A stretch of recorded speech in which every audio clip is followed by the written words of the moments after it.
Following my last update, I've taken the idea with the snares and I've reversed one in every bar. So the way I've done that is I've soloed the 626 track, soloed the snare that I wanted. It's actually got two snares on there that I use. And then I've reversed the audio and then chopped it so that it was cut to about this length, up to about here. And then I dragged these warp markers, they're not warp markers, sorry, like fades. So you can just drag a fade across like that. So I faded that section and then I highlighted up to here and pressed Command J, which joins it or consolidates it all as one piece of audio. That allowed me to get it in the right place for all of the following reverse snares. So from there I just pressed Command D and copied it all the way along the track and then just removed the bits in the centre where I didn't want them. I've also added an additional one here because I think it works quite nice for this sort of, I'd say fill, but actually it's more of everything just dropping out for a second. Nice bit of silence always helps make the mix sound cool. Then I've done it's quite heavy compression, even though it is only a 2:1 ratio. It's minus 41 dB on the threshold, so it does take quite an effect. It's got a really fast release, so that as soon as the sound stops, that the compression dies off, and it's got a slow attack just to make sure that it's coming in more gradually. So that's just trying to shape the transient a little bit more on there. On here, I have taken away all the bass frequencies from it, just so it doesn't sound too present in the mix. It's supposed to be there as like a nice little thin, airy sort of suction sound coming into the second snare of each bar. So on its own, it sounds like this.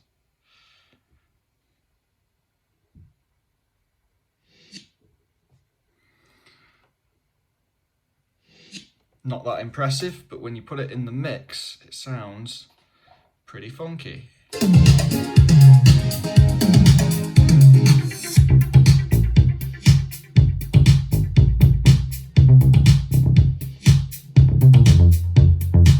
So I've also decided to do some more recording. I'm going to add a little thing with the melodica.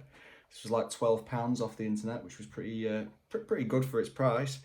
It's definitely a usable instrument, and I'm just going to run through a section of the track and see if anything I play on this will fit with it. I'd like it to sound kind of saxophony, so I'm going to try and stick towards the lower end, but it might require me to go into the higher octaves as well. But for now, this is just me trying to figure out what to play, so I'm not actually recording right this second. We'll start a couple of bars before the first verse. Okay, maybe just one.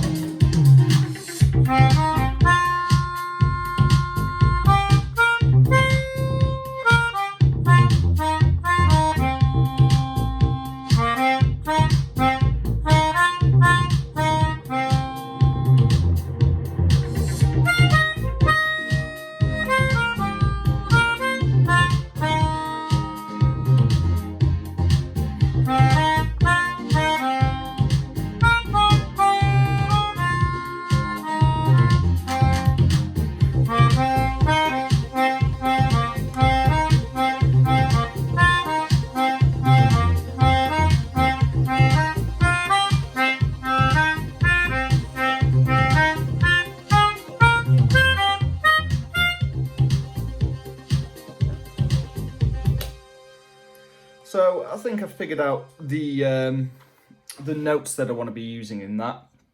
It's definitely going to take a little bit more practice and a few bits of trial and error before I figure out exactly what I want to play. And I'm probably going to put the finished recording of this into Reason so I can auto-tune it, or I say auto-tune, just pitch correct, because it's not actually automatic, it's all done by hand. Just because I think the more you play this, the more out of tune it goes, and by the time I've practiced what I want to play to record it in, it's going to be out of tune again. So that is my challenge for later in the week, I think.